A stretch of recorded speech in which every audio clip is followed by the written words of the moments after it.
Eu queria também chamar o Wilker, eu não estou te para orar pelo João.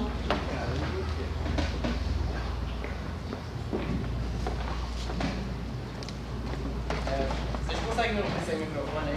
Não? Se eu soubesse isso. Som. Senhor, muito obrigado por estarmos aqui, Senhor, reunidos para aprender mais da Tua Palavra, Senhor. Obrigado por esse privilégio que nós temos de poder nos reunir aqui, Senhor, sem que as trevas venham sobre nós, Senhor, sem que a gente seja impedido pelos nossos familiares, pelos amigos, sem qualquer perseguição.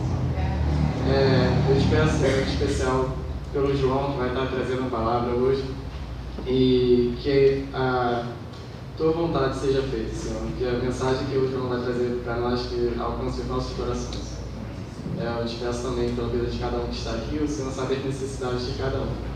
É o que eu te peço e te agradeço em nome de Jesus. Amém. Amém. É um tema muito desafiador, muito desafiador. Eu acho que eu vou...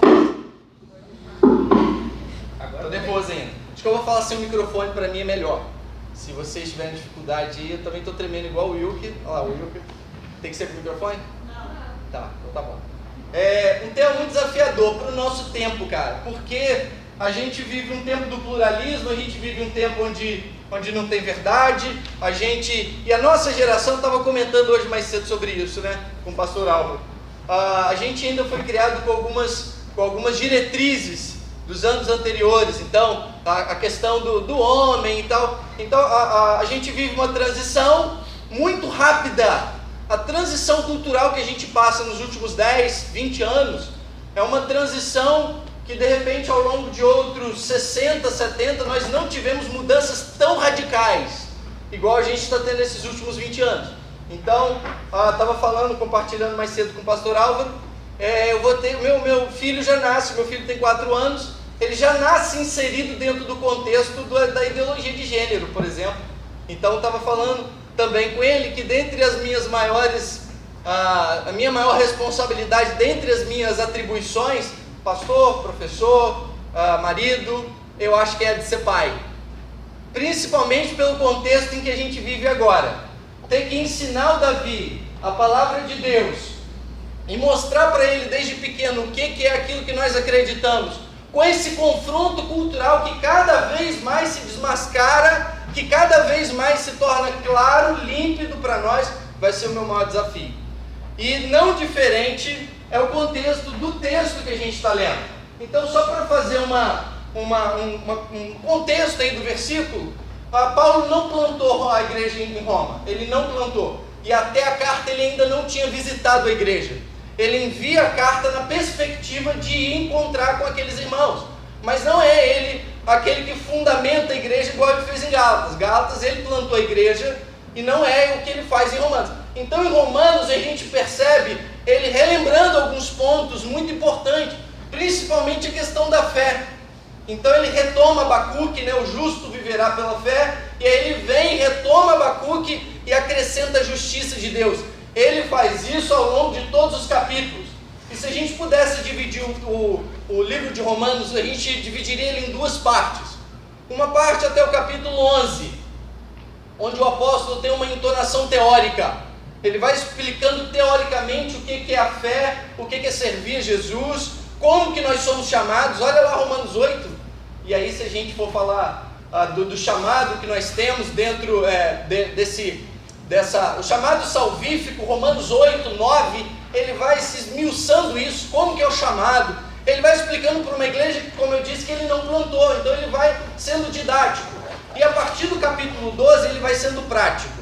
Ele pega tudo que ele fez do primeiro até o capítulo 11 e dá praticidade do 12 em diante. E o 12 começa justamente com esse versículo. Mas como eu disse, antes de entender esse versículo, a gente precisa ler um outro texto, só para você entender onde que ele vai chegar quando encontrar esse versículo aí. Romanos capítulo 1, vai lá rapidinho. Romanos capítulo 1, versos 18 a 22. Quem achou que puder fazer uma leitura para nós aí? portanto, a ira de Deus é revelada dos céus contra toda impiedade e injustiça dos homens, que suprimem a verdade pela injustiça. Pois o que de Deus se pode conhecer é manifesto entre eles, porque Deus lhe manifestou. Pois desde a criação do mundo, os atributos invisíveis de Deus, seu eterno poder e sua natureza divina, têm sido vistos claramente, sendo compreendidos por meio das coisas criadas, de forma que tais homens são indesculpáveis. Até 22. Porque, tendo conhecido a Deus, não o glorificaram como Deus, nem lhe renderam graças, mas os seus pensamentos tornaram-se fúteis, e o coração insensato deles obscureceu-se. Dizendo-se sábios, tornaram-se loucos. Então, entende o que o apóstolo fala logo no primeiro capítulo? Ele fala assim, Deus se revelou para todo mundo. E aí, pela revelação geral de Deus, todos nós somos indesculpáveis. Ele está sendo bem didático.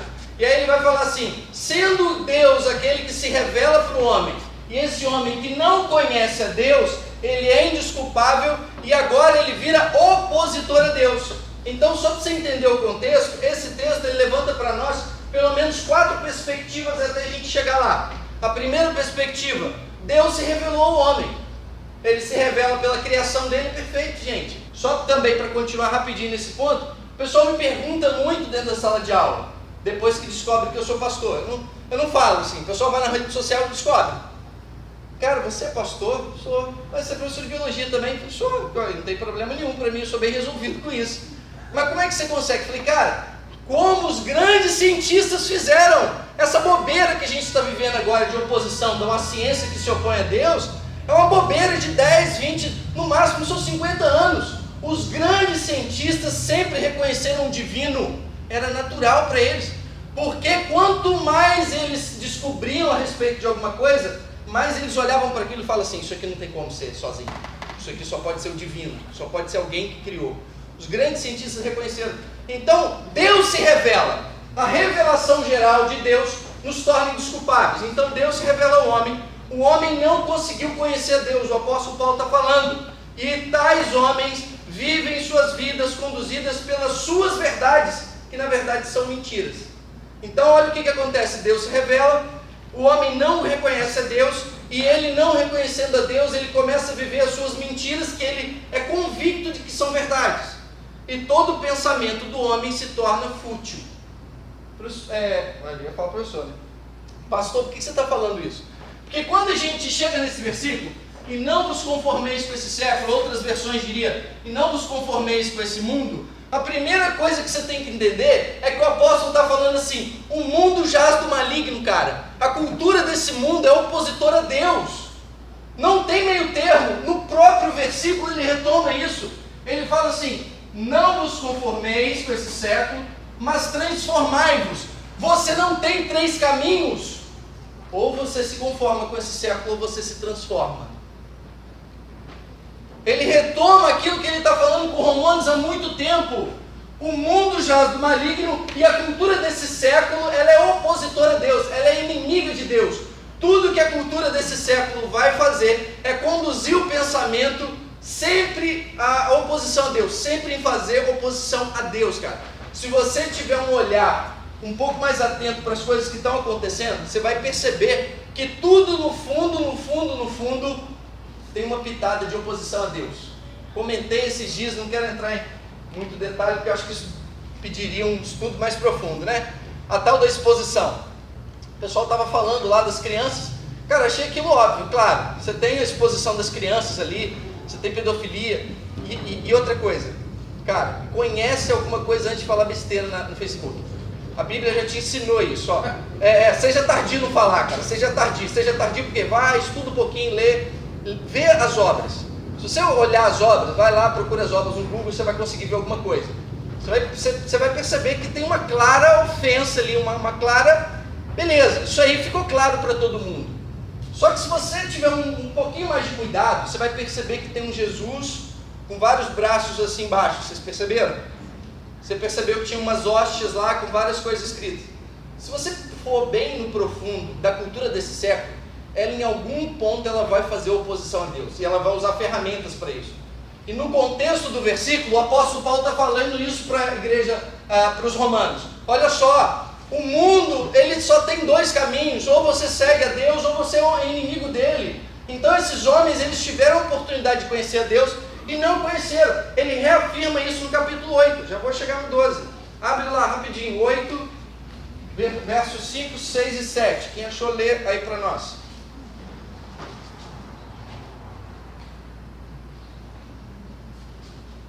Quem vive segundo a carne tem a mente voltada para o que a carne deseja, mas quem vive de acordo com o Espírito tem a mente voltada para o que o Espírito deseja.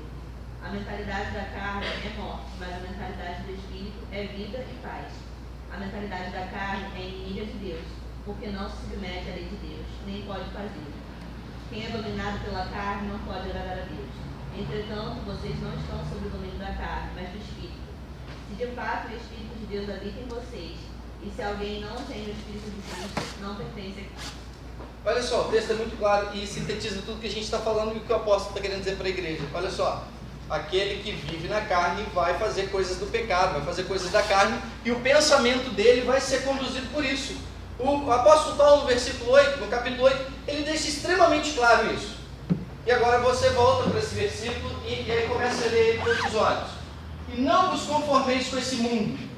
Por que Paulo não quer que nós nos conformemos com esse mundo?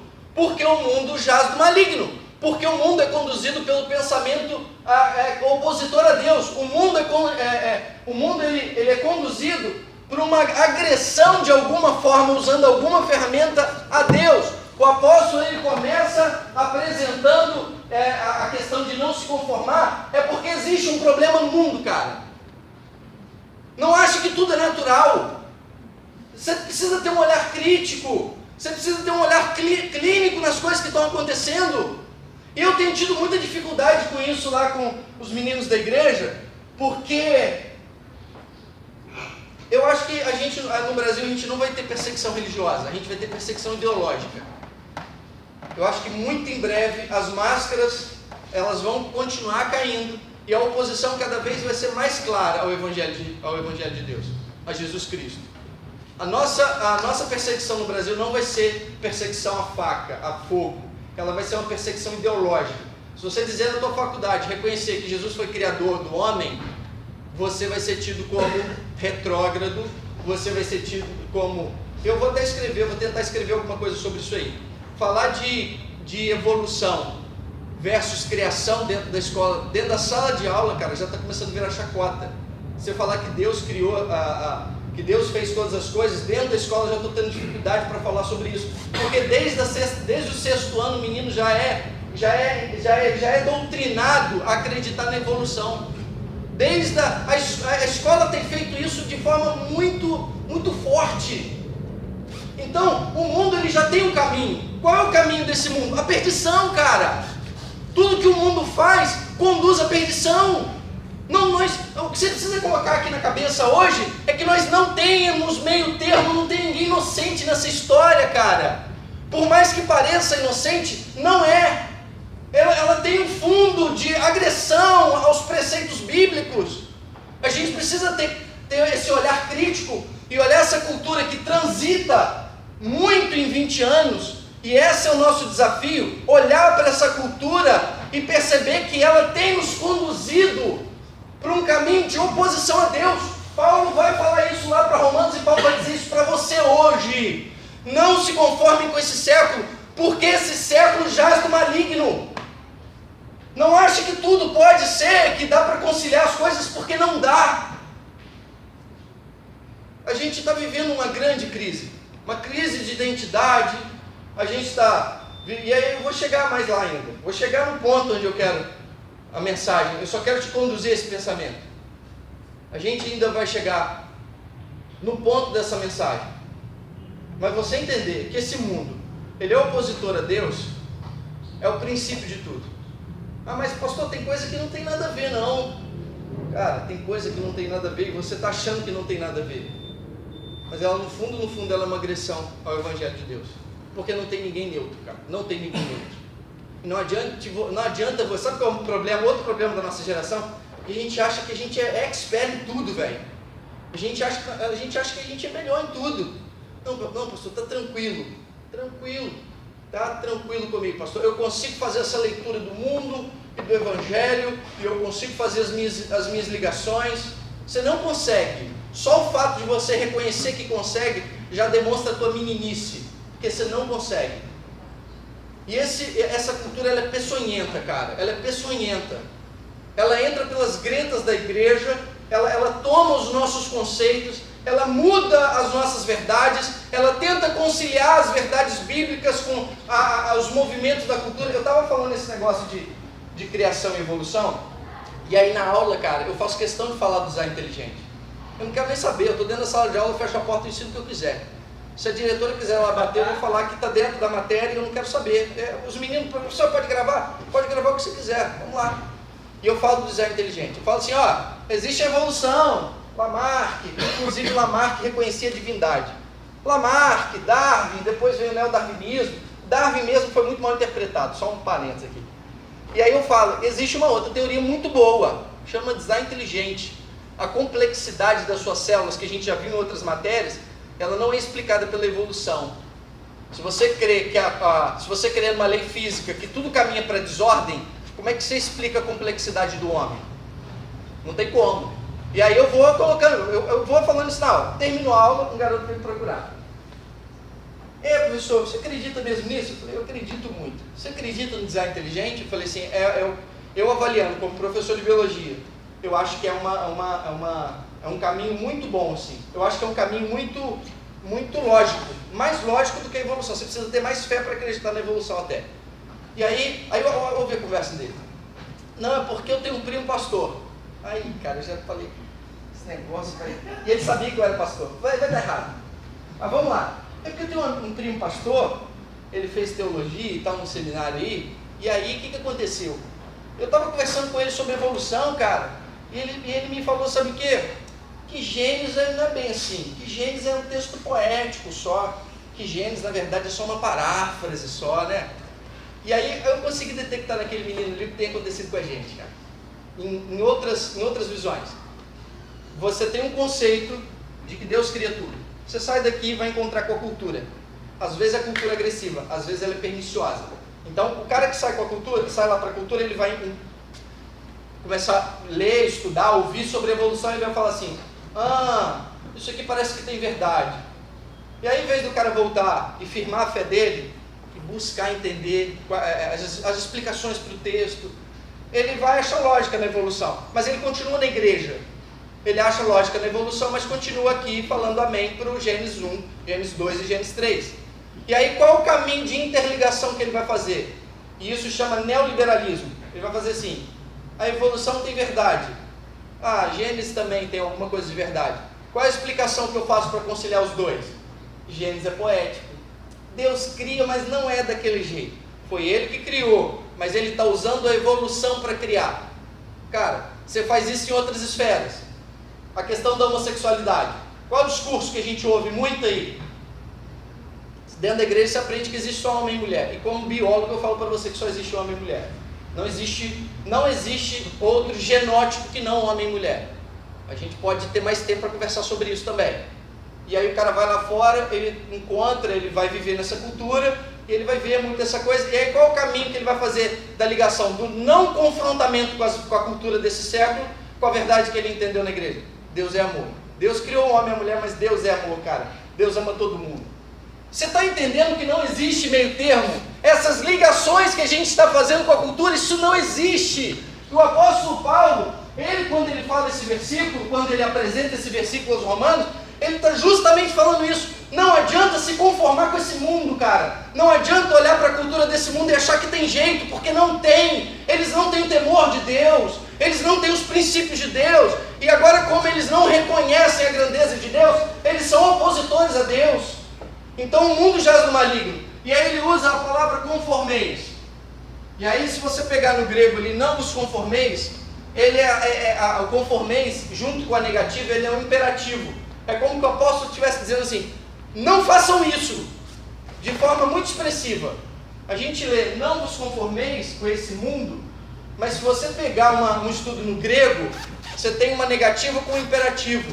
É como se o apóstolo Paulo estivesse escrevendo assim para ele, pelo amor de Deus, não façam isso. Não achem que esse século tem alguma coisa para nós. Não achem que dá para você misturar e conciliar as coisas. Não façam isso. Até porque conformeis, no grego também, e aí tem algumas coisas aí que já ajudam a gente, alguns ditos aí nas janelas, é você não se moldar. Não se conformar é não se moldar. A melhor analogia para isso é massinha de modelar. Então você pega a massinha de modelar, você vem e coloca na estrela. Fez lá a estrela, oh, que legal. Pegou, mexeu de novo, colocou no quadrado. Mexeu a mesma massinha, colocou na bolinha. Não se conformar é dizer o seguinte: não deixem se tomar forma. O mundo que não gosta de Deus, o mundo que é opositor a Deus, quer dar forma para você. Não deixem se tomar forma desse mundo, porque o mundo é opositor a Deus. Outra analogia que dá para você começar a entender o que está acontecendo é quando você vai da praia. Entrou no mar, você está lá tranquilo, e aí daqui a pouco você está lá tomando um banhozinho de água, no mar e tal. E aí o que vai acontecendo com você, com o seu referencial? O referencial então é o Rodrigo. Eu entrei no mar, e essa é a instrução que a gente dá para os filhos, né? Assim, ó, entra no mar, mas ó, olha para a barraca, essa barraca aqui. Daqui a pouco, cara, você está brincando, nadando. A correnteza está te levando e você está aqui. Se você não tiver o seu referencial, você não sabe onde você está. Vou falar de novo. Se eu começo essa história dizendo assim, pode entrar na água, não tem problema não, vai lá. Se você entra na água sem um referencial, a água te leva, e quando você olha para a praia naquele monte de barraca, você já não sabe mais onde você está. Não se conformar com esse mundo é entender que você está dentro do mar. E o mar está o tempo inteiro junto com aquela marezinha gostosinha, que você está ali naquela água, naquele calor, naquele sol, aquela maravilha. E a água, você está ali naquela gostosura, daqui a pouco você olha, você não sabe onde você está mais. Porque você já não tem mais referencial. Porque você nunca teve um referencial. Quando o apóstolo Paulo diz, por favor, não se conformem com a cultura desse século, ele está dizendo o seguinte: não se deixem enganar pelas coisas que o mundo tem apresentado para vocês, mas em contrapartida, criem um referencial. Mas transformai-vos.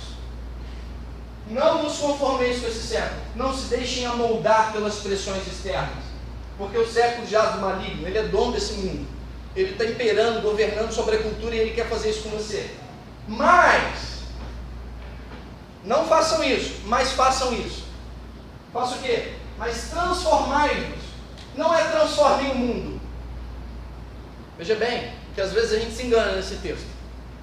A gente acha que há uma ordem ali para transformar o mundo. Não nos conformeis com esse mundo, mas transformai-vos o mundo. Vocês todos transformem o mundo? Não! Mas transformem vocês a vocês mesmos. Se deixem ser transformados. O objetivo aqui do apóstolo Paulo não é dizer para você sair por aí achando que você vai mudar toda a cultura desse século, porque você não vai.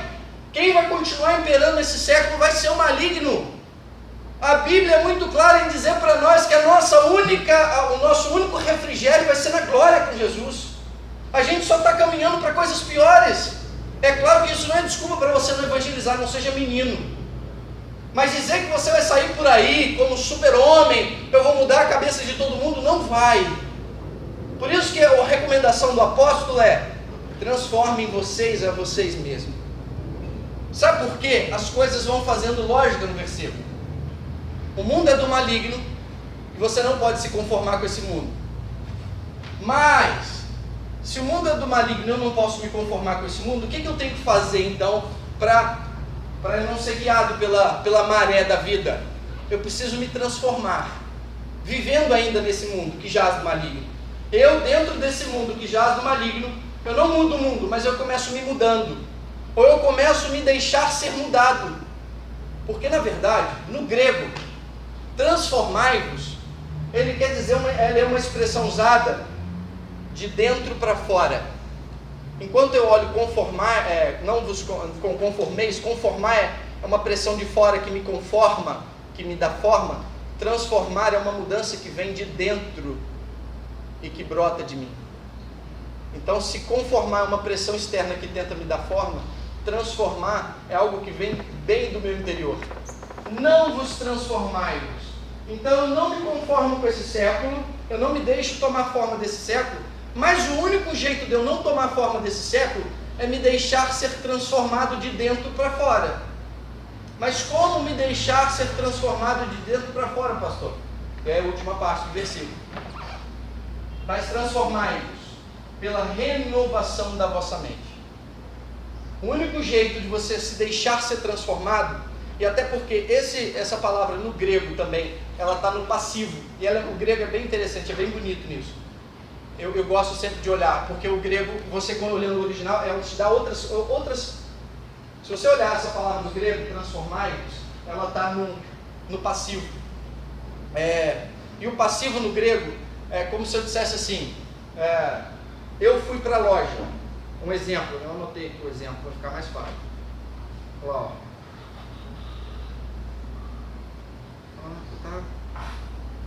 Aí, gente, só um pouquinho.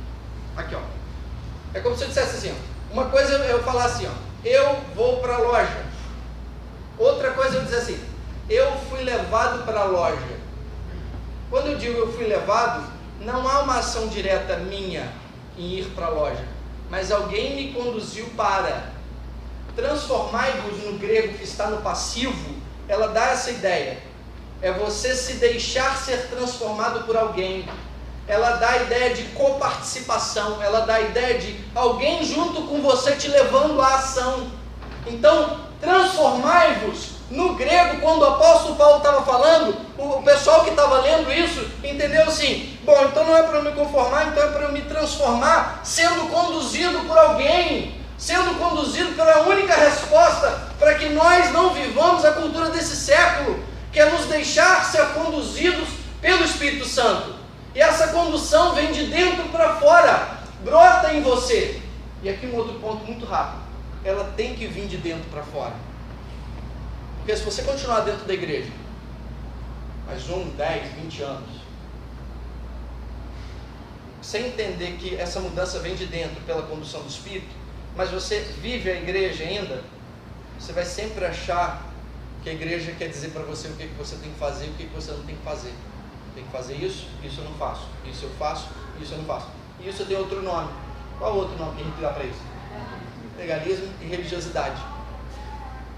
Mesmo que você viva incubado, mesmo que você viva nesse gueto que a gente chama igreja, sem se deixar ser conduzido pelo Espírito de Deus dentro do seu coração, você vai viver dentro da igreja uma grande religiosidade, cara.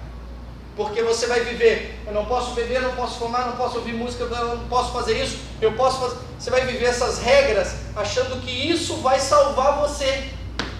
Eu vou à igreja todos os domingos, na minha igreja tem até máquina de ponto já, para eu bater o ponto, para no dia que eu for o juízo, eu faço aquela impressão dos pontos, levo para Deus e digo, Deus, eu fui à igreja todos os domingos, eu não fumei, eu não bebi, eu não fiz nada, eu sou digno da salvação. Eu fiz aquilo que o Senhor queria. Para uma galera que fez uma coisa muito parecida, Jesus falou que eles iam para o inferno. Ele no final falou assim, eu não mandei vocês fazerem isso. Vocês estão fazendo isso por quê? Vocês são bobos. Eu não mandei vocês fazerem isso. Isso a gente chama de religiosidade. Porque a solução imediata para não se conformar com esse mundo pode ser ilusoriamente viver somente na igreja. E é isso que eu quero dizer para você, que viver na igreja não basta. A igreja vai te dar regras, a igreja vai te tentar colocar alguns limites, mas a igreja nunca vai conseguir mudar você, de verdade. Porque o único que consegue mudar você é o Espírito de Deus. E eu estou chegando na última parte. Não vos conformeis com esse século, mas transformai-vos. Como que eu me transformo? Que aí vem essa última pergunta, né? Você vai fazendo perguntas para o texto, né? Então tá, tudo bem, eu preciso me transformar para não me deixar moldar com esse século. Mas como que eu me deixo moldar?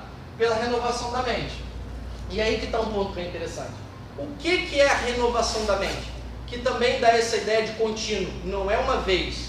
Se você também olhar lá para trás, você vai ver que o verbo ele tá dando essa ideia de renovar continuamente. Você precisa todo dia se renovar.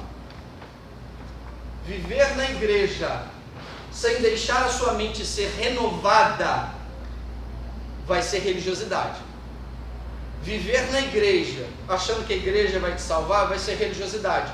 Mas você viver uma vida sincera com o Espírito de Deus, tendo um relacionamento com Ele, Ele diariamente vai te dando o que a gente chama de santidade. Vai te conduzindo para um caminho de santidade, que é exatamente a solução para não te conformar com esse mundo. É exatamente o caminho contrário.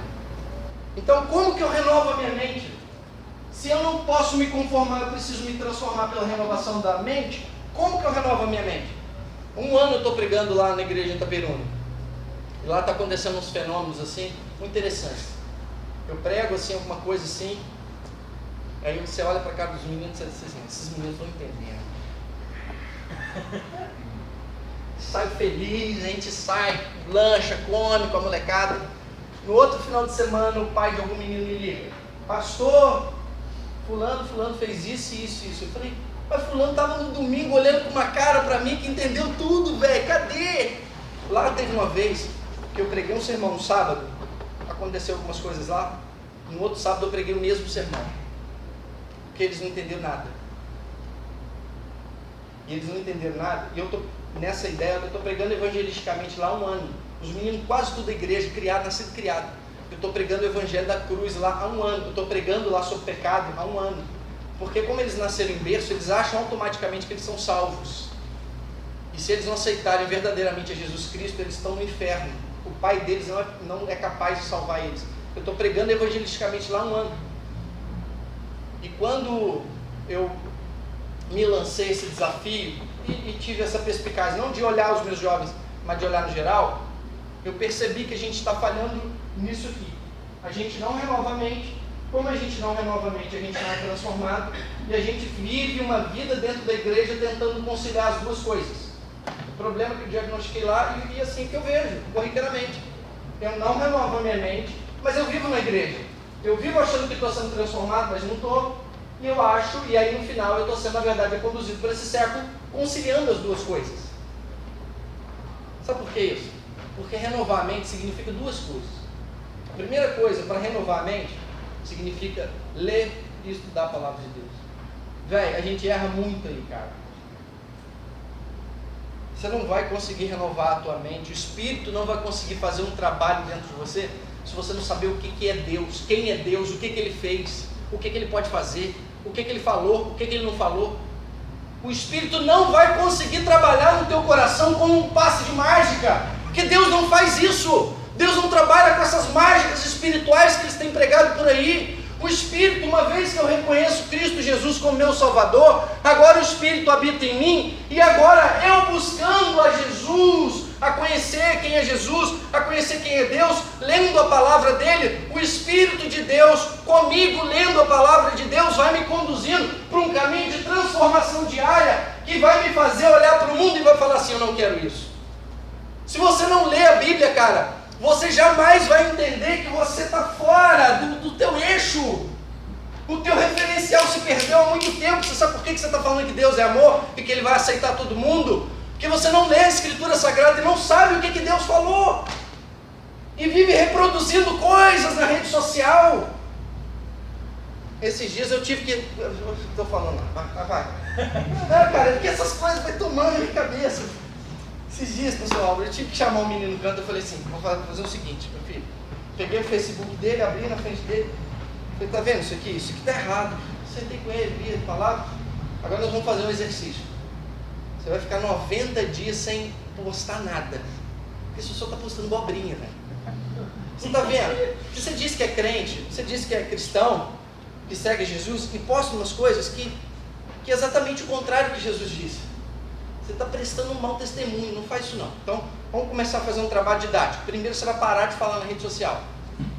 Depois a gente vai fazer um discipulado. Você precisa entender Deus. Você está pregando um Deus que você não conhece. Esse é o mal dessa geração.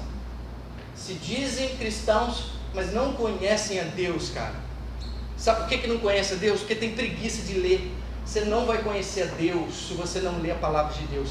Esses relacionamentos místicos com o Espírito e com Deus, isso aí é de outras igrejas. Aqui nós pregamos o Evangelho, e o Evangelho diz para nós, a palavra de Deus diz para nós que ela é a verdade. Ela, somente ela é a verdade. Ela tem o poder para dividir o homem em alma e espírito, só ela faz isso, cara. Você não tem como ser um cristão sem conhecer quem é Jesus, o que ele fez, quem é Deus. Você não tem como renovar a tua mente se você não lê a Bíblia. E se você não ler a Bíblia e não renovar a tua mente e não se transformar dessa forma, você vai continuar sendo guiado pela maré, abrindo o bocão falando que é cristão, mas sem referencial. A grande crise do Evangelho hoje é essa. É um bando de gente que se chama e que se diz cristão que não conhece Cristo, cara. Você não vai renovar a tua mente se você não abrir um compromisso com o Senhor e falar assim: eu vou ler a palavra de Deus. É soltar. Eu vou ler a palavra de Deus, seja onde, no celular, no tablet, aonde você quiser, mas eu vou ler esse Deus, eu vou conhecer desse Deus. E aí quando você vai lendo, o Espírito vai trazendo para você discernimento, porque essa é a revelação especial. A revelação especial é em Cristo Jesus, quando o Espírito me dá discernimento do que eu estou lendo.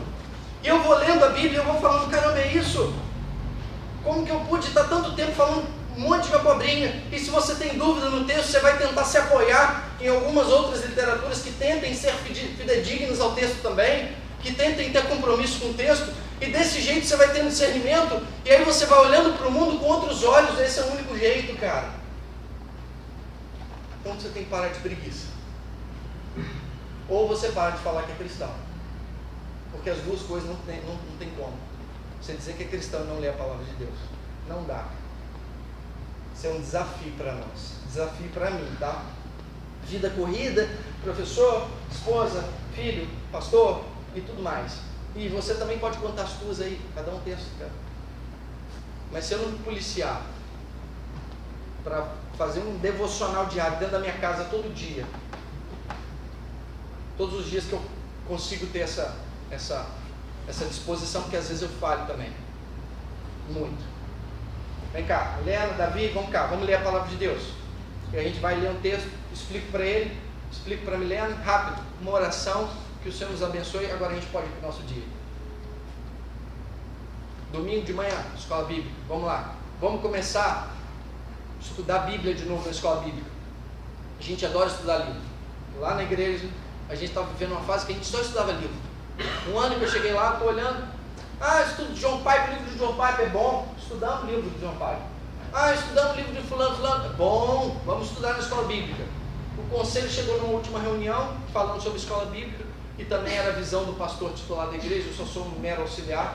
Era a visão dele, e Deus tinha confirmado isso no nosso coração, falando assim: nós vamos acabar com esse negócio de estudar livro, nós vamos voltar a estudar a Bíblia de novo, expositivamente. Vamos pegar o livro de Gálatas. Eu peguei o livro de Gálatas, ele pegou os outros livros lá, e vamos começar a estudar a Bíblia expositivamente de novo, porque esses meninos estão indo com ideia virada, sem saber quem é Deus, interpretando do interpretado. Você já está interpretando e reproduzindo aquilo que já foi interpretado por alguém, que deve ter sido traduzido, que já tinha sido, que foi escrito em outro idioma. Você imagina só isso na tua cabeça, cara? Se você não conseguir estudar a Bíblia e saber quem é Deus, você vai sair lá fora, você vai chegar na universidade, você vai ouvir sobre evolução, você vai falar assim: isso aí pode ser, isso é verdade, hein? E vai tentar conciliar as coisas. Renovar a mente, leia a palavra de Deus. De novo, ou você para de preguiça e assume um compromisso com Jesus hoje de ler a palavra de Deus, ou você para de falar que é cristão e envergonhar o nome dele, por favor. 2, preciso renovar minha mente. Como que eu renovo a mente? Em primeiro lugar, lendo a palavra de Deus. Em segundo lugar, tendo vida de oração. Outro mal do nosso tempo, cara. A gente não sabe orar, a gente não quer orar, a gente acha chato orar. Não vou pedir para levantar a mão não, mas você sabe que eu estou falando a verdade. Vamos fazer uma oração aqui. Nunca passou pela tua cabeça assim: que chatice. Ainda mais se for alguns irmãos da igreja, velho. Misericórdia. Vamos orar aqui. Aí a irmã fulano, você já está pensando em outra coisa. Você ouviu que a irmã fulano já está pensando em outra coisa. É isso, cara. A gente acha chato orar. Acontece com todo mundo. Acontece comigo. A gente acha chato e às vezes a gente não tem vontade. Também não tem vontade às vezes de orar. Às vezes eu não tenho vontade porque eu sou preguiçoso. Às vezes eu não tenho vontade com medo de Deus, me escondendo dele. Porque eu sei que se eu orar ele vai me chamar a atenção. A gente faz isso. Todo mundo aqui faz isso. Todo mundo aqui já achou chato orar, Todo mundo aqui já teve preguiça de orar, todo mundo aqui já começou a orar num dia e terminou no outro. Isso é clássico, velho. Começa num dia e termina no outro. Mas, cara, a gente precisa ter compromisso. E sabe o que eu acho mais bonito? E que eu tento fazer isso comigo e tento ensinar isso pro Davi? Cara, Deus conhece teu coração, cara. Você não pode enganar Ele. E aí, quando você tem essa verdadeira perspectiva de que Deus conhece tudo, e Ele sabe do seu coração, isso te dá uma liberdade para ser sincero com Ele. Ih, cara, já falei com Ele também. Senhor, deixa aquela mulher orar mais não, Senhor. Pelo amor de Deus. Já falei com o Senhor que estava cansado de orar. Senhor, hoje não estou afim, o Senhor sabe disso. Quando você entende que Deus é gracioso conosco, que Ele nos trata com graça, Ele não nos trata com justiça, porque se Ele tratasse nós com justiça, a gente estava fulminado. A justiça que era para ser feita em nós, Ele fez em Jesus, e por isso Ele nos trata com graça. A graça de Deus me dá liberdade para ser sincero com Ele, porque Ele sabe já, cara. Você não pode esconder de Deus o óbvio. Você está cansado de orar, você está achando chato demais orar, mas aí você vai orar aquela oração vazia, aquela oração que você mesmo sabe que se você terminar de orar, e eu falar assim, escreve para mim a tua oração, você não consegue, porque você não estava nem aí, você estava orando lá sabe aonde? Nessas horas você precisa ser sincero com Deus, e não há problema em ser sincero com Deus, em falar, Deus, eu estou fugindo do Senhor porque eu fiz besteira, o Senhor sabe que eu fiz besteira e eu estou fugindo do Senhor. Essa é a minha oração hoje em nome de Jesus.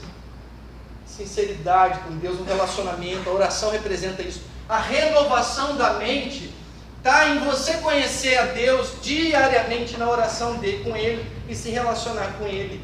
Se você não se relacionar com Deus, aquilo que você lê não ganha praticidade. Aquilo que você lê fica só no abstrato.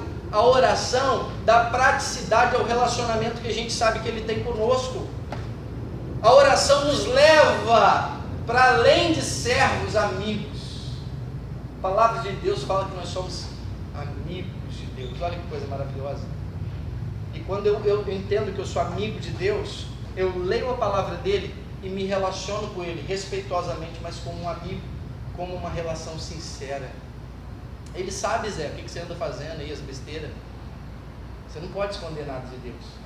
Deixar de orar, parar de orar porque está com a vida toda atolada em pecado, não vai ajudar em nada. O mínimo que você tem que fazer nessa hora é ser sincero. Pô, sabe, eu estou com medo de orar porque o Senhor sabe aí das coisas que eu ando fazendo. E aí você pega o texto, lê sem vontade, engole aquela saliva indigesta, mas você faz isso. Você precisa renovar a tua mente. Porque se você deixar de fazer um dia, uma semana, um mês, 2 meses, 3 meses, daqui a pouco você está entrando nesses movimentos malucos aí que tenta conciliar igreja com o mundo secular. Você está tentando conciliar as coisas tudo atravessado, achando que é crente ainda. Mas já deixou de ser crente há muito tempo. O desafio para nós hoje com esse versículo é isso. Eu orar e conhecer a Deus. Eu conheço a Deus e oro. Dessa forma o Espírito vai renovando a minha mente. Porque eu vou conhecendo mais a Deus e vou me relacionando com Ele. Conhecendo mais a Deus, eu consigo me deixar moldar por esse Espírito. Porque agora Ele vai me conduzindo. E agora, moldado pelo Espírito diariamente, sendo todo dia por Ele trabalhado, eu consigo não mais me conformar com esse mundo. Eu consigo olhar esse mundo de forma diferente. Se você não voltar a esse versículo e errar aqui embaixo, não ler e não orar, o versículo está todo perdido para você, velho.